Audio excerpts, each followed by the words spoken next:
For our last speaker, I'd like to introduce Dr. Tiffany Hogan. Tiffany Hogan is professor at MGH Institute of Health Professions in Boston and a research associate at Harvard Medical School.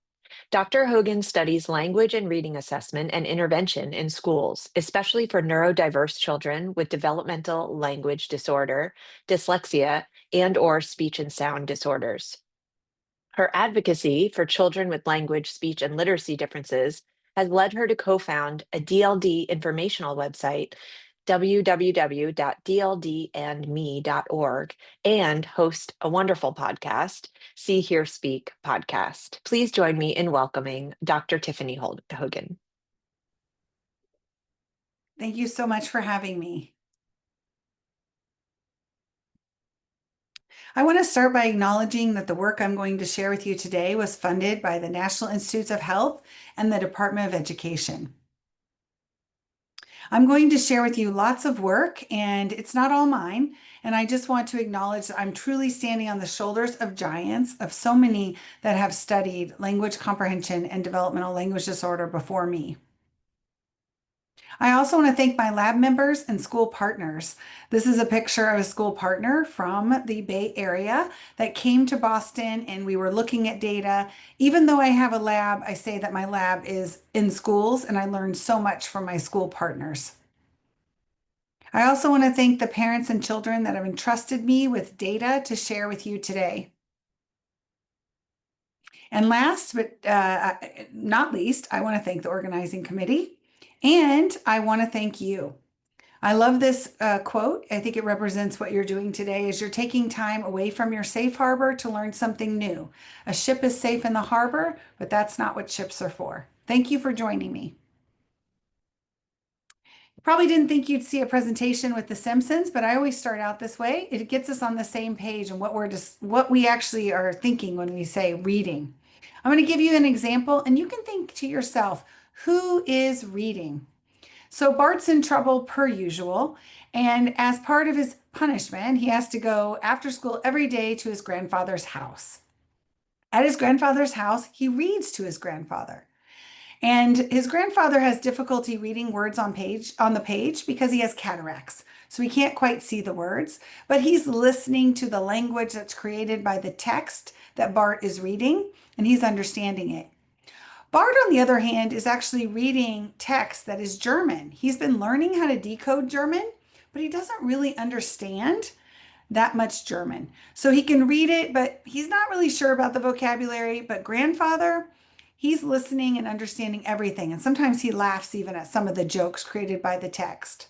So in this example, who do you think is really reading?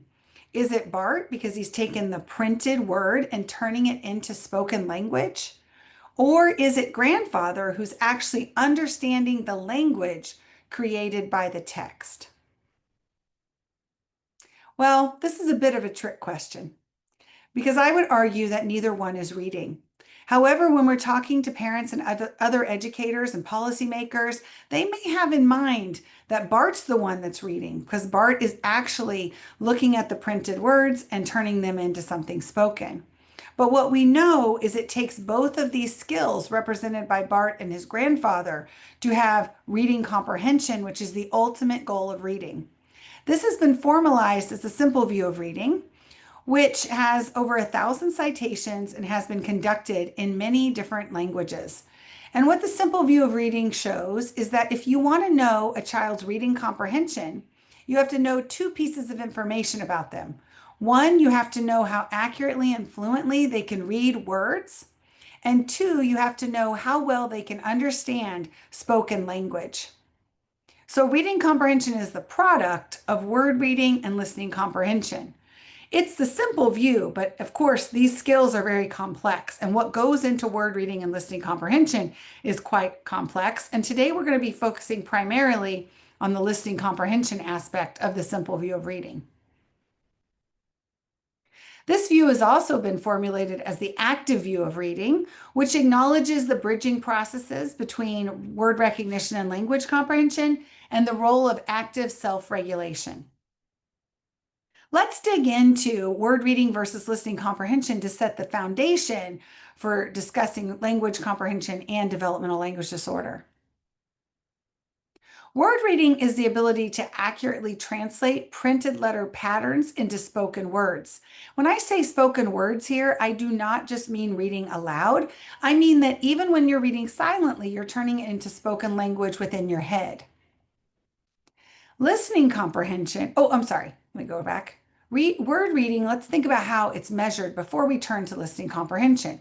So, word reading is measured by having children read words and you look at their accuracy or their fluency.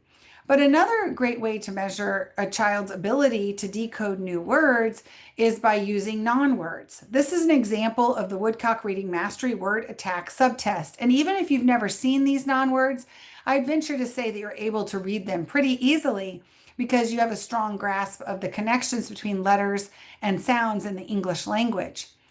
I always remind everyone that words are non-words to children before they connect them to meaning. So when you use a non-word test, it's actually really helpful because it puts everyone on an even playing field. They haven't seen these words before. And then it gives you a sense of how they're able to tackle a new word they haven't seen. So you may see that a child is able in the first word, it's lape. You may see them say l, a, p, and then they might pronounce it lip or lap because they have difficulty in blending. So you can see that it gives you a sense of what is, what could be actually going wrong or what's going right when children are reading words. This is a view of the brain when children are reading words. So first it activates the blue area or the visual center because you see that it's something visual in the letter patterns, but pretty quickly your brain registers that these letters are very different than the other objects that they've seen. And that's because if I hold up my phone and I turn it upside down all around, it's still a phone, no matter what angle. But children learn pretty quickly that if you orient a letter the other way, then you're going to see that it's a different letter. So that's stored in a special area of your brain, the visual word form area. And then if you're reading aloud, it's going to connect to the motor centers, which will move the articulators to produce the sounds that are represented by those letters. Now let's turn our attention to the brain when comprehension is involved. You can see that there's many more parts activated, including your top-down attentional processing and your access to meaning. And as you heard in Julie's talk, also your syntax is activated. So you can see that when you consider word reading only as reading, when you think about reading comprehension, you add in the language comprehension portion, you see that reading comprehension is a full brain activity, truly. Listening comprehension is the ability to understand spoken language. It's actually what you're doing right now as you're listening to me, is that you're listening to the language that I'm creating and you're trying to understand it based on the knowledge you have already of the topic. Let's look at how listening comprehension is measured. So children are asked in listening comprehension tasks to listen to language as it's typically read aloud to them, and they don't get to see the text. For you all, I'm going to show you the text because it kind of drives you crazy when you don't see it. But if you'd like to have an example of listening comprehension, you can close your eyes while you listen to this short passage, and then I'll measure your comprehension. And we'll also talk about how comprehension is typically measured. This is a passage called A Lucky Bear from the Clinical Evaluation of Language Fundamentals 4, Understanding Spoken Paragraphs. The big black bear walked slowly through the burned out forest, sniffing the ground. The bear's stomach growled now as he remembered eating his last meal of berries. That had been before he swam across the river and fell asleep exhausted. Yesterday, the lightning had come out of the sky and the animals had to escape from the fire. The bear was very hungry. Suddenly, he caught the faintest smell of something familiar. Could it be acorns? The scent led the bear to a hole under a fallen tree. Now, let's ask these comprehension questions. What happened to the forest? Why was the bear sniffing the ground? What had the bear last eaten? What did the bear do after he swam across the river? What do you think the bear was going to do with the acorns? Now, as you answered these comprehension questions, you might have felt that some of them were easier than others. And that's because comprehension questions come in several varieties. Even though most comprehension assessments will give you a 1 if you score it correct or a 0 if you don't, there's different levels of difficulty for comprehension questions. So comprehension questions come as literal interpretation. This is where you would ask about information that was found directly in the passage. So an example of a literal interpretation question is, what had the bear last eaten? You'll have to recall from your memory that the bear had last eaten berries. And these are often the easiest types of questions for children to answer. The hardest questions to answer are inferencing questions, and this is where we're asking children to connect what is found in the text with their experience. And again, with oral language, we're asking them to listen to what they heard and connect it with their experience. An example of an inferencing question from the passage is, what do you think the bear was going to do with the acorns? Now, what we learned from the passage is the bear's hungry. And so if he sees the acorns, we're assuming he's going to eat them because we're using the information from the passage about his hunger, and we're pairing that with the fact that acorns are food. Children who struggle to comprehend may actually apply background knowledge that's irrelevant to the passage. So I'll often hear students who have difficulty with comprehension say that the bear is going to store the acorns for the winter. Now, why might they say that? It's the background knowledge they have about acorns, but it doesn't apply here. So we often think about activating background knowledge for children. We don't often think about the fact that they have to suppress irrelevant background knowledge. So on these inferencing questions, you sometimes see children activating knowledge that isn't appropriate for the passage. And you also see them sometimes answering inference questions with background knowledge that seems appropriate for the passage, but it doesn't quite fit. And those are the hardest questions for children to answer. Now, speaking of bears, we kind of have the three little bears of the questions here. We have the easier ones, the literal interpretation, the hardest ones, inferencing, and then we have the one that's kind of in the middle, which is sequencing information. And sequencing information is asking you questions about like what's first, next, or last. And an example of that question is, what did the bear do after he swam across the river? So those are kind of mid-level questions. Now let's turn to what language skills underpin or predict how well children do on listening comprehension passages. Well, there's three components that we see from the research. One of them is vocabulary, and this feeds right into syntax, as Julie mentioned. And then we have background knowledge. And then we're also going to go into another example, which is updating, which we'll talk about in a minute. Let's first tackle vocabulary. So I'm going to read a passage to you that has non-specific vocabulary. This is giving you a sense of what it might be like to be a child in a classroom who's hearing multi-step directions but doesn't have the vocabulary to understand what they hear. The procedure is actually quite simple. First, you arrange things into different groups. Of course, one pile may be sufficient depending on how much there is to do. If you have to go somewhere else due to lack of facilities, that's the next step. Otherwise, you're pretty well set. It's important not to overdo things. That is, it's better to do too few things at once than too many. In the short run, this may not seem important, but complications can easily arise. A mistake can be expensive as well. Okay, so now go do this. It's clear as mud, right? Well, the problem is this passage, one, has lots and lots of different steps to it, which makes it difficult to hold in working memory. But another key aspect is that there's no specific vocabulary words. There's lots of words that we refer to as general all-purpose or gap words. Those words are words like things, stuff, vacuous words like facilities. It doesn't give you a lot of specific information. So this is an example of what it might feel like, kind of like in Peanuts when the teacher's wah, wah, wah, wah. Difficult because you don't have the vocabulary. But if I tell you what it's about and give you more specific vocabulary, it'll make sense. So this is about how to do laundry. So you would say, doing laundry is quite simple. First, you arrange clothes into different piles. So you'd go on with more specific vocabulary. And for instance, you'd say, You wouldn't say due to lack of facilities, you would say if you do not have a washer and a dryer. So you would have very specific vocabulary that would help you to understand it. But without specific vocabulary, it's very difficult to understand a passage.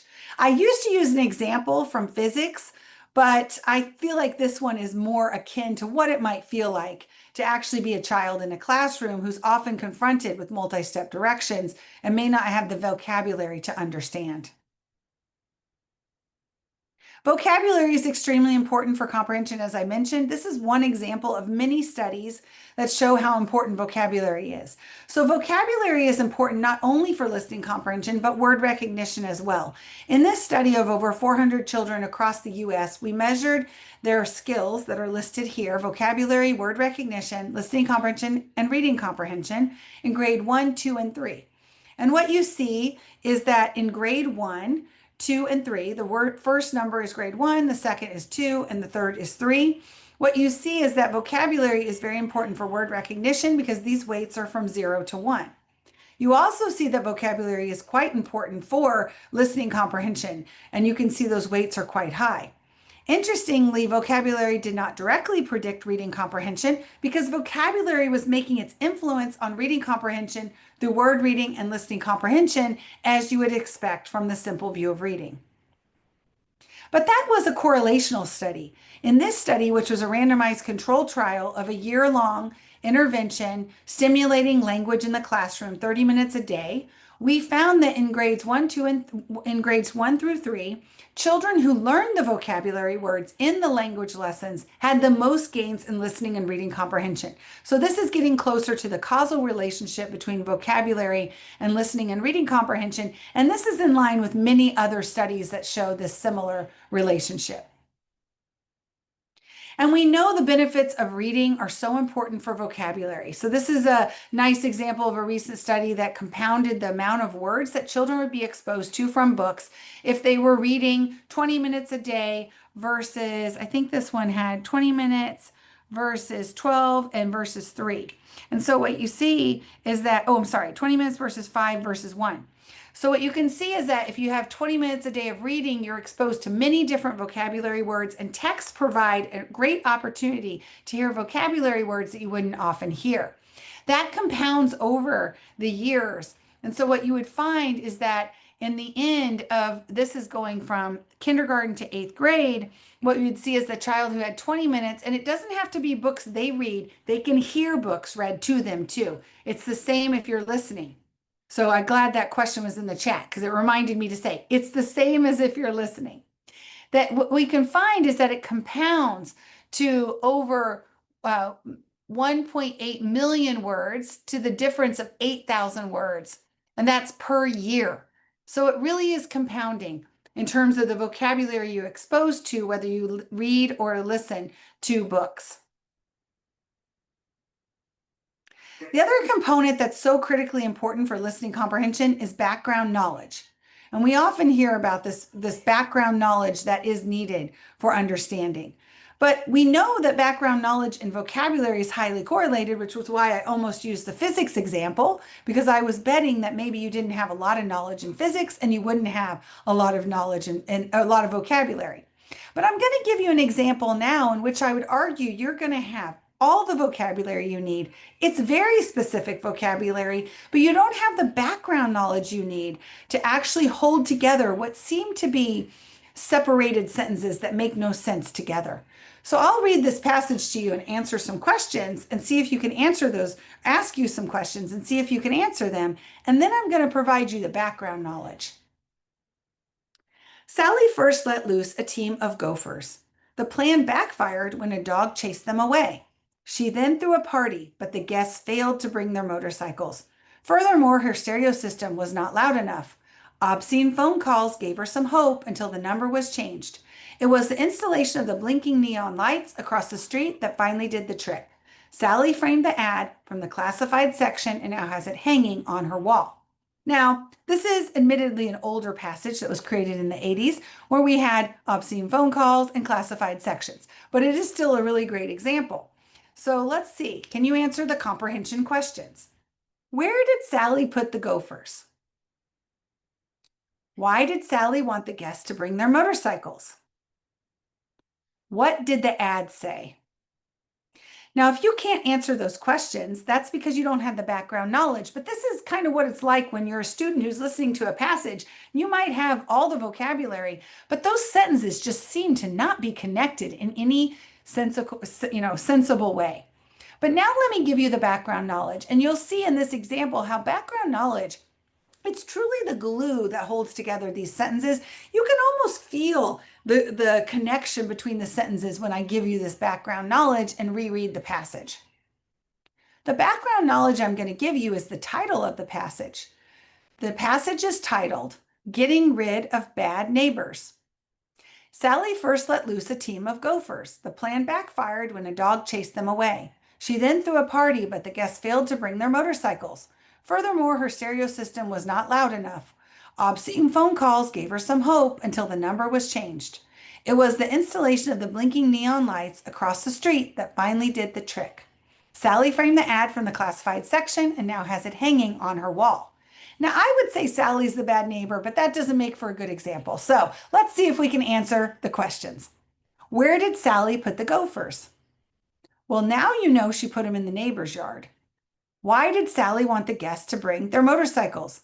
And now we know it's because she was trying to annoy that neighbor because they're super loud. And what did the ad say? Well, it had said house for sale or apartment for rent. And so what you can see from this example is background knowledge is critically important because it is the glue that helps us to make those inferences. But again, remember, some children who struggle, it's not that they need to only activate background knowledge, but they also need to inhibit irrelevant background knowledge. I love this quote from my neck of the woods in New England. We hear and apprehend or comprehend only what we already know by Henry David Thoreau. And you can think about the things you've recently read that have brought you the most joy, either personally or even scientifically as you're reading for your clinical practice or educational practice. When you read something that makes sense and you have knowledge on it, it lands better, doesn't it? Now I'm going to give you another example, and this is an example of how updating is very relevant as well for comprehension. So as we're reading passages, we are mostly unconsciously creating a schema, maybe a mental image, but we're definitely keeping track of the background knowledge that we're activating, and we're seeing as we read further, we're trying to really test. Do I need to update my background knowledge, or is this the relevant background knowledge that I need? So let's give an example here. I'm going to read a passage to you, a few sentences at a time, and I'm going to ask you between who you are envisioning for John. John was on his way to school. He was terribly worried about the mathematics lesson. So in your mind, who is John? I'm thinking of John as an adolescent student, and I'm applying some background knowledge. I live in an urban area of Boston where we don't have buses, so I'm picturing John walking to school. And I'm picturing him as an adolescent because I'm thinking if he's worried about the lesson, he must have a meta awareness about his learning. And I'm starting to, and again, this can happen in milliseconds subconsciously as I'm reading, and I'm activating all the information I might have about John because I'm envisioning him as an adolescent student. So because of that, I'm thinking, why is he struggling? Does he have a neurodiversity? Does he have anxiety? Does he not like math? And then when I read on, I read this. He thought he might not be able to control the class again today. So now who's John? John is not an adolescent student. I have to update my mental representation of this story and I have to amend it. So now it's not John the adolescent student. Now it's John the teacher. Everything has to change. My visual representation, my schema, my background knowledge, and now John's a teacher. Let's read on. He thought it was unfair of the instructor to make him supervise the class for a second time. So now I'm thinking maybe John's a teaching assistant, a student teacher, maybe a paraeducator. And I'm thinking, wonder why is John having to do this? And then I'll read on. After all, it's not a normal part of the janitor's duties. So I had to update all along. And if you chuckle, that's a bit of humor there. We know that humor can be built by creating what you think is going to happen and then switching it at the end. So children who struggle to comprehend, what we know from some pretty sophisticated priming activities is that they hold on to who they thought John was in the beginning. And then even as they're adding information, they're not releasing the background information that was irrelevant. So they're not updating their schema. And that can cause a lot of troubles with comprehension as well. So we have vocabulary is important to comprehension, and then we have background knowledge, and we have updating. So those are some key important parts of comprehension. And if you like those examples, I have a few more in an open access paper that you have a link for that's called On the Importance of Listening Comprehension. Now, this is the reading rope. You may have seen this. It's a representation of the components of the simple view of reading, language comprehension, and word recognition. I like it because it gives a developmental process because it shows that it's improving over time for both of those skills, and it highlights the sub-skills that go into each of those components. This is a great visual for talking about the complexity of reading comprehension, but breaking it down into those two components for the simple view of reading. I also highlight for you a short YouTube video with Hollis Scarborough, who developed the reading rope, and she gives you some background. What do we know about many studies that have been done on the simple view? We know that both components are required when we're thinking about reading and reading comprehension. But how does language developed from birth and even in utero support reading? Language in itself is very complex. So what is language? I'm going to show you the complexity of language broken down into three parts and how that's going to underpin the listening comprehension and word reading in reading comprehension. So this is the complexity of language meets the complexity of reading comprehension. So language can be boiled down into three primary components. The first one is phonology, or the form of language, and that's the sounds of language. Now, if I'm talking about spoken language, we say sounds. If I'm talking about sign language, the form of language would be the individual movements of my hands and fingers in space. So this is the form in which we're communicating. And in spoken language, we call that sounds and phonology. This is what's primarily underpinning word reading as children learn how to connect sounds and letter patterns. Now, I mentioned that language is developing from birth and even in utero. So there's some very cool studies showing that when children are born, they do a pacifier suck test, and they'll slow down their pacifier suck when they hear voices that they've heard in utero. So they're detecting that prosody and those patterns even in utero. So development from utero and beyond is setting the stage for word reading. We also have the pragmatics of language, which is the social use, and we have the content of language, which is vocabulary and grammar. So those components of language use and content underpin listening comprehension. And this is too simplistic, as we've already talked about, because we know vocabulary also impacts reading, word reading.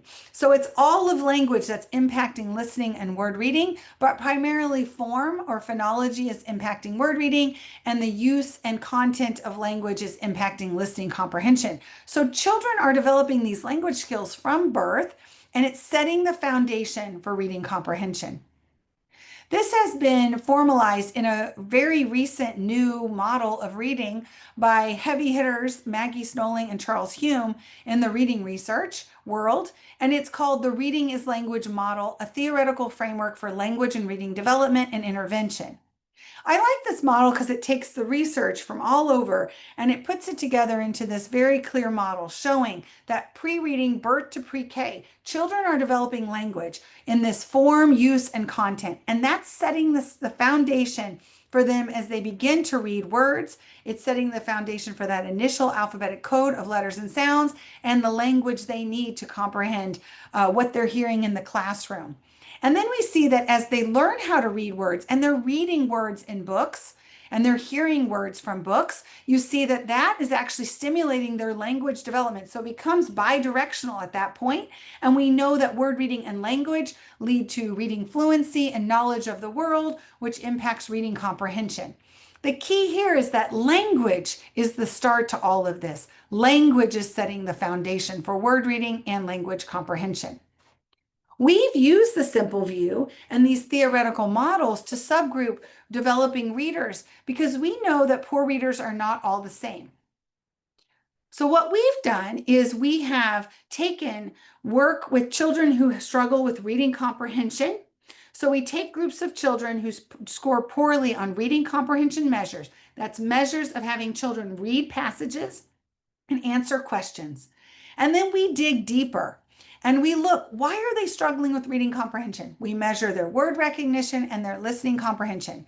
We were the first to do this over 20 years ago, and we're still seeing this model used today, and it's been called the quadrant model of understanding why children are struggling with reading. So what we find in the first quadrant is children who have poor word recognition, difficulty in accurately and fluently reading words, and good listening comprehension. And this is a pretty standard characterization of children who have dyslexia. We know at the heart of it, dyslexia is a word reading difficulty. Here are some facts about dyslexia, and I want you to hold this in your memory because we're going to do a compare and contrast with dyslexia and developmental language disorder. Dyslexia is a neurodiversity, meaning that's part of the human condition. Children are born with a brain that makes it difficult for them to connect letters and sounds. Dyslexia tends to run in families, indicating a genetic basis, and it occurs in approximately 1 in 10 children, although the prevalence statistics are pretty wide depending on where you determine the low end of word reading is for dyslexia. We have many laws in 49 states that have led to screening and teacher education and more about dyslexia. I do want to touch on the word neurodiversity because I'm going to use it in my facts for dyslexia and developmental language disorder. So neurodiversity is a range of differences in individual brain functioning and behavioral traits, and it's regarded as part of the normal variation of the human condition. So we have the societal constructs that tell us what's neurotypical and neurodivergent.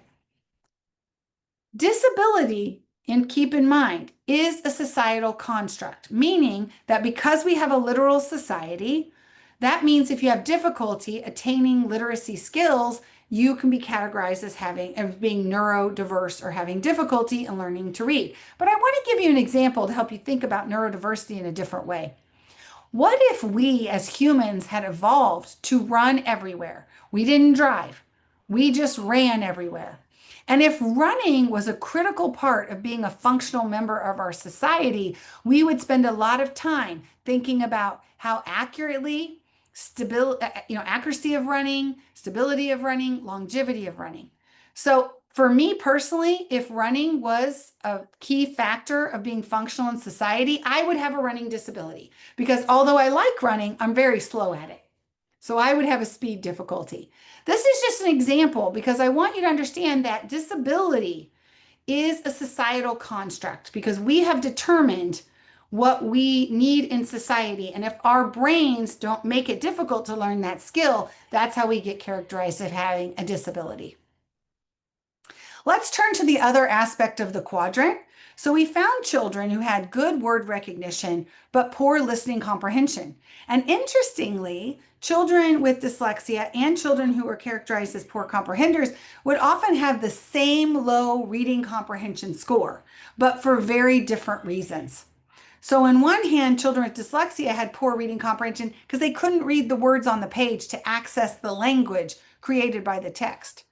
For children who are poor comprehenders, they could read the words, but they didn't have the language abilities to understand the language created by the text. Now, these children have gone by many different labels over the years. They've been called poor comprehenders, but I don't love that label because it really indicates that they have poor comprehension of text. But we know children with dyslexia also have they're poor comprehenders as well. They've also been referred to as children who have specific comprehension deficits, which is getting a little bit closer to highlighting the comprehension deficit. But I've actually referred to them as children with developmental language, with other disorder, with others, recognizing that DLD or developmental language disorder can be diagnosed and detected before school starts and continues to be a difficulty in listening comprehension that affects reading comprehension. Now, as a spoiler alert, I'm going to tell you right up front that there is a high comorbidity between dyslexia and DLD. So in that lower quadrant of children who have poor word recognition and poor listening comprehension, there's about a 50 to 70% overlap, meaning that if children have difficulty in word reading, they have a 50 to 70% chance of having difficulty in listening comprehension and vice versa. So these are separable disabilities, but they also have a high likelihood of co-occurrence. Developmental language disorder is when a child or adult has difficulty talking or understanding language. Now I'm going to give you the facts about DLD, and I want you to think back to the facts about dyslexia. How are they the same? How are they different? DLD is a neurodiversity, which means it's a part of the human condition. It's a brain difference that makes it difficult for children to learn new words and remember them in terms of vocabulary development and grammar learning and use. It tends to run in families, indicating a genetic basis, and it occurs in approximately 1 in 10 children. And as I said, there's a 50 to 80% overlap with dyslexia. So what you can see is that there's similarities with dyslexia because they're both neurodiversities. They have very similar prevalences and genetic bases, but what's different is the hallmark of the disability. For dyslexia, the hallmark of the disability is difficulty reading words. For children with DLD, the hallmark of the disability is difficulty learning new words and grammar in that content area of language. Now, language development progresses in children with DLD very similar to typically developing peers, but Mabel Rice, who studied language development in many families over generations with DLD, describes this process as a train leaving the station late. Children with DLD are late talkers, so they start their language development later, and they tend to follow a delayed trajectory, but that trajectory or train track is very similar to typically developing peers, which is very helpful when we think about assessments and interventions for children with DLD. You might wonder what DLD looks like in the classroom. So what we've done is we go into the classroom and we determine who has DLD and who doesn't, and we ask teachers and parents to reflect on their children. And what we find is that teachers will describe children with DLD in their classroom as shy, hesitant to speak. They will drop sentences, so they may be saying a sentence and then they just drop off. They tell unclear stories. So you may not know who was the main character in this story. What happened next? It's very unclear when they're telling you what they did this weekend. It's a very unclear story. They also look to their peers for answers because complex instructions are difficult. So they may get the first aspect of instruction, but then they look to their peers to see, what should I be doing next? Unfortunately, these children are often mislabeled as uncooperative, mischievous, emotional, or unintelligent. The intelligence part is very interesting because intelligence assessments use 2 subtests, a verbal intelligence and a nonverbal intelligence, and they put them together for a composite score. Children with DLD will score lower on verbal intelligence because that's their area of weakness. So when you average those together, it makes them look like they have a low IQ. However, if you measure just their nonverbal IQ, you see a really nice range that you would expect. Because the classroom is swimming in language, that's the air they're breathing. That's how they're learning social studies, science, math. They're learning through vocabulary. They're learning through understanding language. We see that DLD is associated with reading, math, and just general academic difficulties. We're going to watch a short video. This is part of an awareness campaign to bring awareness to DLD. And it's a short video. It's from the UK, which was the originators of the campaign for DLD awareness by Dorothy Bishop. And Dorothy created this in 2017, and it's been a worldwide effort to bring awareness to DLD.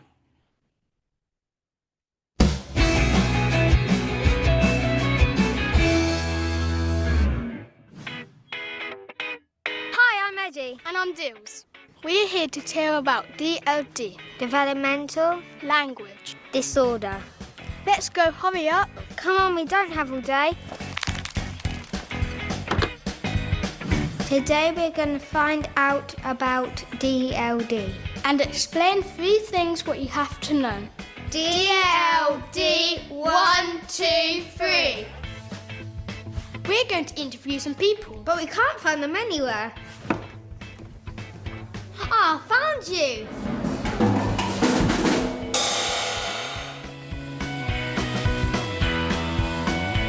Have you heard of DLD?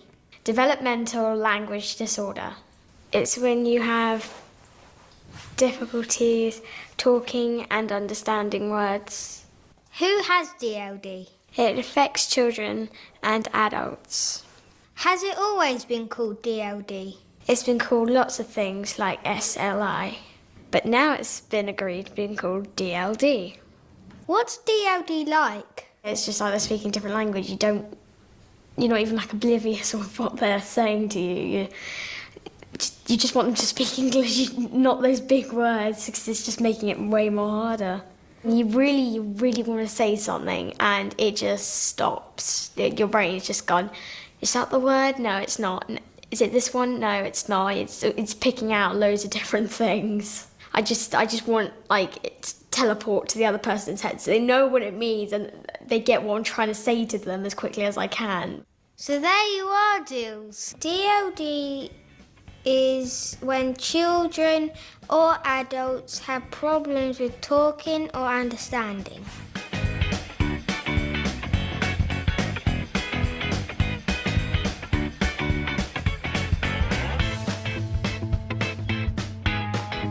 Well, that's really interesting, Eddie. I'm going to try and find out some more. Why do we need to know about DLD? It's very important that we know about DLD because it's very common, but it's very hidden. And a lot of people don't realize that. It affects about 2 children in every classroom, which is really surprising. So why does it matter? It is important because it affects reading, writing, learning, joining in with things, and of course self-esteem.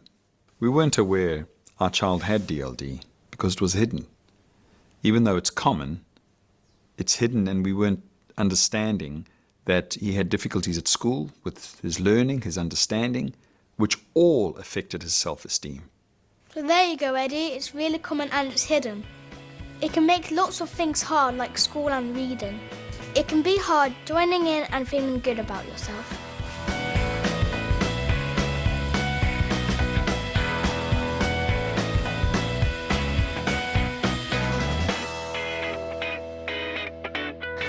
I see, Dylan. Let's see if there's any help.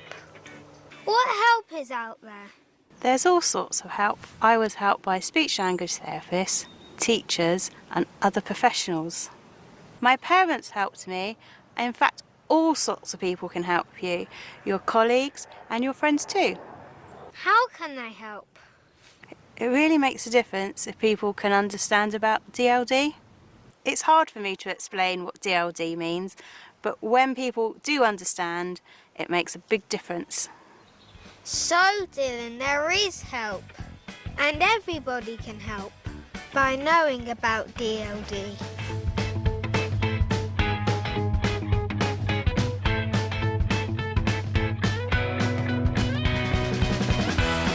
So remember, DLD, 1, 2, 3. Please share our film. Thank you.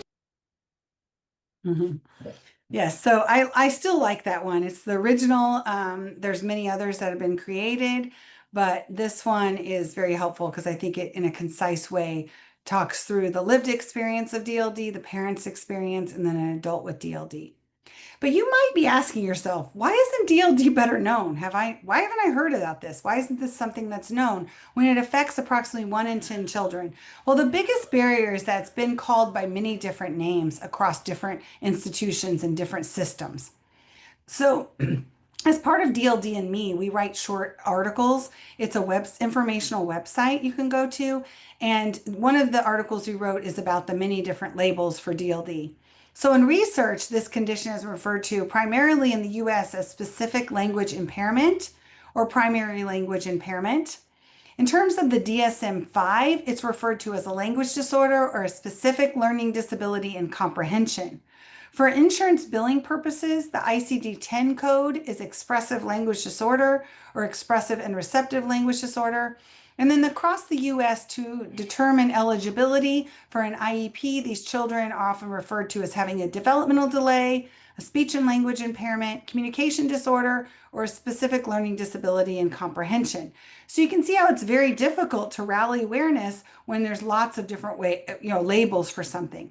So in 2017 and 18, Dorothy Bishop and her colleagues got together and they worked with 100 researchers and colleagues and practitioners all over the world to go through a Delphi process to determine a label so they could start advocating across the world for these children. And that's when they came up with the label of DLD. So these are two of some of the papers, many papers they wrote. So we've been advocating for this consistent label for some time. Many countries who have federal systems were able to quickly label the children as DLD and start advocating for them. But here in the US, we have a very complicated system, as I highlighted. And so it has been a journey to get awareness around DLD. And I'm just excited to have the opportunity to talk to you about it here today.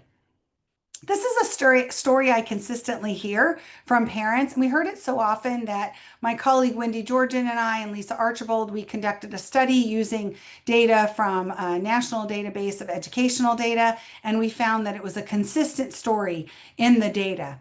And that is, I have parents who come to me and they say, my child has so many different conditions and I don't know how to support them. And they keep having these continued struggles. What do I do? And I'll tell you to keep in mind, this is the best case scenario, actually. So they'll come and they say, early on, my child struggled to talk. So I went to the pediatrician. The pediatrician sent me for an early childhood evaluation. My child was said to have developmental delay. So, or birth to 3 services. And so, starting around 2 to 3, I received some support and I learned how to talk to my child and I learned, what to do to support their language. And at age 3, the child was dismissed and they were sent to an early childhood center. After about a year, the teacher said, I'm concerned about your child. They received an evaluation and it was determined that the child had a speech and language impairment and received some services. And then at 5, before going to kindergarten, the child was dismissed from services and they were told they're making great progress. Went to kindergarten, 1st and 2nd grade, seemed to be going okay. They hit 3rd grade and all of a sudden they're struggling again. They receive an evaluation and they're told that, well, your child now has a specific learning disability. So where does DLD fit into this story? Well, DLD is the underlying diagnosis or neurodiversity that this child has. And these are the labels that are used to qualify the child for services. You can see how this is so confusing for parents and for those who are supporting these children, because it looks like they have this illusionary recovery where they start to do better, but then they struggle. And it has to do with the language demands of the environment. And so if we have one consistent label, we can actually think about a system that supports the child where they are and predicts what support they might need over time. So DLD is common, but it is hidden. Unfortunately, only about 20% of children are ever identified currently for support services for DLD. And this was first showed in the mid-90s and continues to be shown even as late as last year. So that means that over 500,000 kindergartners alone in the US they have DLD and they get no support for it. So they're in a classroom not understanding and missing out on language opportunities. But you might wonder who is identified for support services. It must be the 20% that are most severe. But what we know is that there's 2 characteristics that predict who gets support services.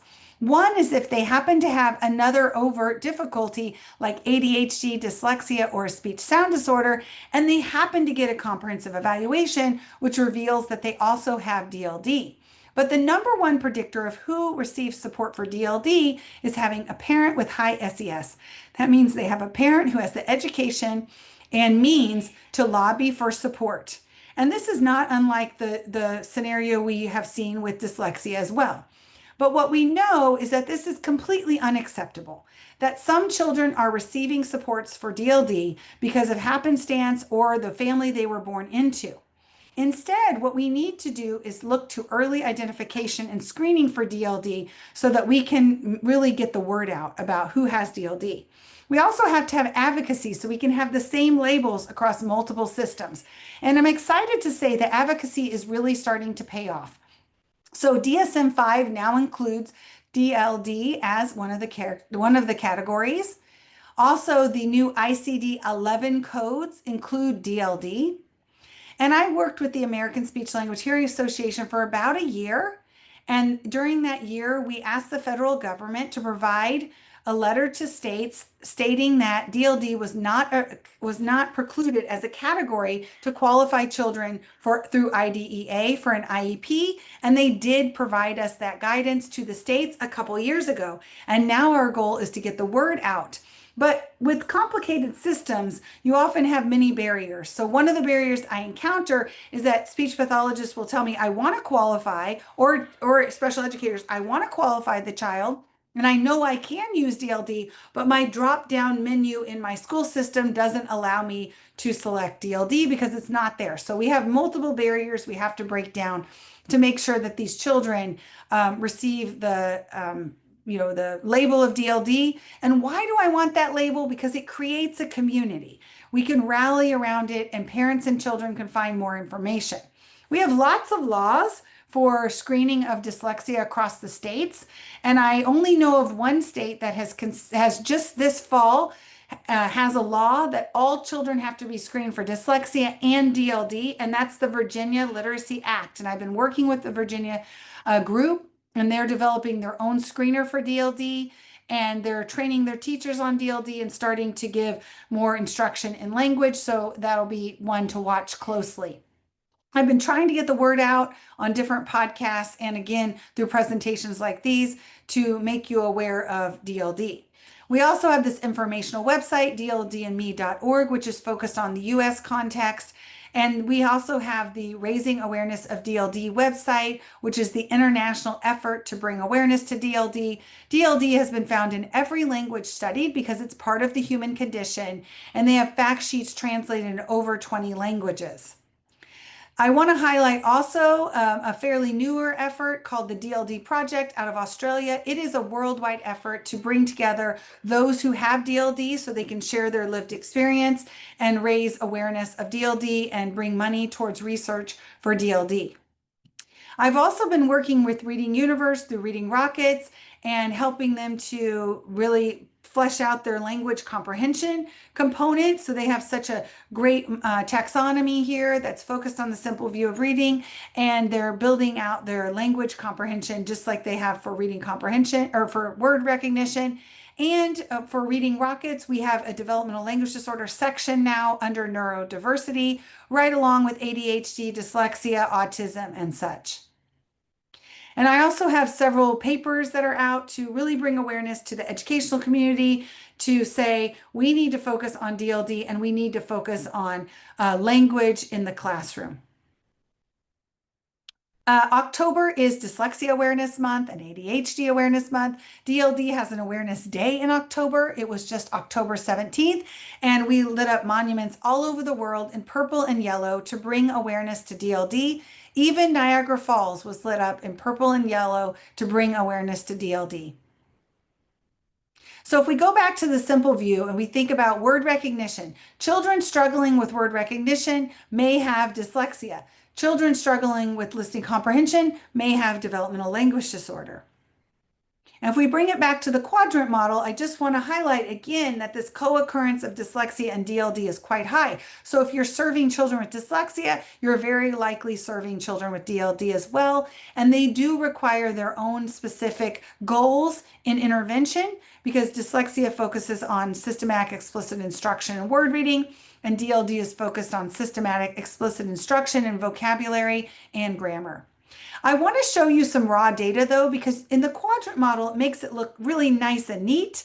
But what you can see here is that every child represents a circle, or is represented by a circle. And you can see that there's a gradation of severity in both word reading and language comprehension. And a lot of children are right there on the borderline. So they have more subclinical difficulties. So it is a range in terms of word reading and listening comprehension.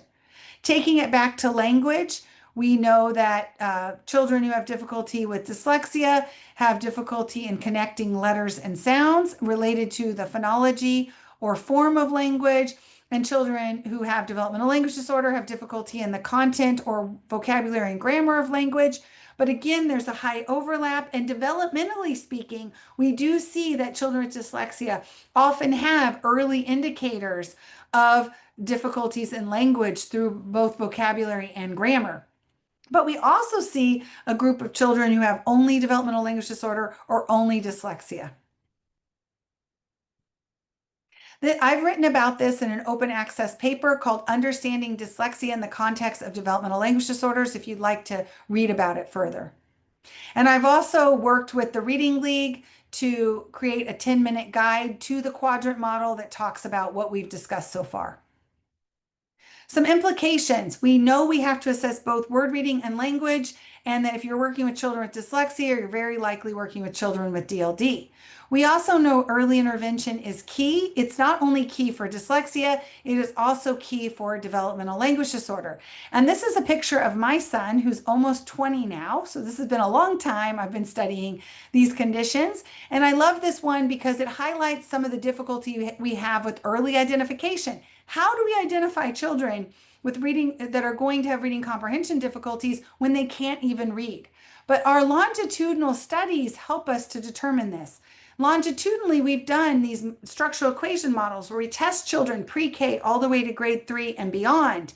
We test their oral language and their code-related skills. And what we show is that as children have difficulty in preschool oral language, they have a very high likelihood of having later listening comprehension difficulties in 3rd grade and beyond. Likewise, if they have early indicators of code-related skills like phonological awareness, letter ID, and rapid automatic naming, we know that's an indicator of later problems. These are not red flags. The data is so consistent and the correlations are so high. I see this as a crystal ball, not a red flag. When we see children have difficulty early on, we have to intervene. Even the high correlation may seem like, well, what can I do if it's predestined? But it's not. The high correlation also tells us if we improve language in preschool, we see correlated improvements later on. So it can be very hopeful to see these correlations as well. So with the longitudinal data, we know we have to stimulate both. And what I see happening is a big focus on dyslexia identification and word reading, which is fantastic. But if we do not attend to the other side of the simple view of reading with language, we are not going to see improvements in reading comprehension. We have to attend systematically and explicitly for word reading and for language comprehension. Children who come up to be late emerging poor readers, so they start to struggle in 3rd grade and 4th grade and beyond, what we know from the data is they're not late emerging poor readers. They're late identified. Longitudinal studies show us that we can identify their language difficulties as early as 30 months. So we know these children are struggling, but when we focus on word reading in the early grades, we often miss that underlying language difficulty. So we have goals with our school partners as I wrap up here, and our goals are to create routine screening and progress monitoring for both word reading and language comprehension, to identify children who need that support, who have a neurodiversity like dyslexia and DLD. We focus on evidence-based systematic and explicit instruction in word reading and language comprehension. We focus on developmentally appropriate instruction across the grades and building an understanding of neurodiversity and the whole child. To do this, we have worked with our partners to think about how we might create 2 MTSS or multi-tiered systems of support. One for word reading, focused on evidence-based instruction at the classroom, small group, and individual level, associated with screening for word reading, progress monitoring, and individualized testing. But we need to see the same thing for language. We need language and knowledge-based curriculum that is evidence-based in the classroom, and then small group instruction for those who are struggling. And we need support in special education and general education for those who have DLD. And we need likewise screening, progress monitoring, and testing for language. Well, we have many findings, but the biggest outstanding question we have is how to best implement it in the schools. And that's really tricky, but you are the key to that, because this is a representation of me today. I'm in the middle saying A equals B. I'm telling you all about the evidence. I'm telling you what I would love to see in the system. But then you're going back to your schools and you're opening that door and going, ugh. And all those red lines are the barriers that you're encountering to best serving children. But you are the key, because even though it's the system's fault that you're not able to support these children, you are part of the system and you can change that system by really focusing on language comprehension. And my call to you today is to really think about, how do we measure language? We wrote this paper called If You Don't Look, You Don't See, and that's because we need screeners. And here's open access information for you for possible screeners that are out there for DLD, and there's more and more coming every day. This is a resource for DLD diagnostics, so you can have more confidence in thinking about the characteristics of DLD. And I'll leave you with some ideas about how to support children with DLD in the classroom. Many of these are probably going to seem familiar because children from DLD benefit from general supports as well as most children with neurodiversity. The first one is break down complex language. Multi-step directions, break them down. Use visuals and supports. Facilitate peer interactions if you see a child on the sideline. Point out their strengths. Share information about DLD. Collaborate with an SLP and ensure that language is assessed. Remember, relationship is the key. It only takes one educator to see a child with DLD to make a big difference in their lives. Again, lots of information on DLD and me. I hope you can spend some time learning about what we have out there for you and other resources that I've shared. I want to thank you for spending time with me today. You are truly changing the world one child at a time. Thank you. Thank you, Dr. Hogan. That was an amazing and content-rich presentation. Really appreciate your time today. If we can ask participants to please fill out one last, actually we have two last surveys because we have this survey about Dr. Hogan's presentation, and then we have another one about the PLN in general. So we'll give you a moment. We'll drop this link in the chat and enable you to take a picture of the QR code. And then we'll be moving on to the final PLN survey. You can take a picture of this and I can toggle back and forth to make sure everyone has this. Links will be in the chat. And then this completes the webinar portion of the day. You will now head to your Hub Leads rooms to debrief on today's learning and discuss takeaways relevant to your instructional practice. The regional Hub Zoom rooms are located on a linked document that was just dropped in the chat. If you're not an LCRS site and would like to join the debrief discussion, feel free to join a county office of education that's near you or one that you'd like to connect with. And then we'll just make sure that you have the links to the surveys one last time in the chat. And then just a thank you to all of our presenters on behalf of Glean Education, Sacramento and Napa County Offices of Education, and the LCR SET Grant Initiative. Thank you to our wonderful attendees as well. Thank you for spending the day with us. And we look forward to seeing you again at the next Professional Learning Network event in the spring on April 14th, 2026. Thank you all and goodbye. See you soon.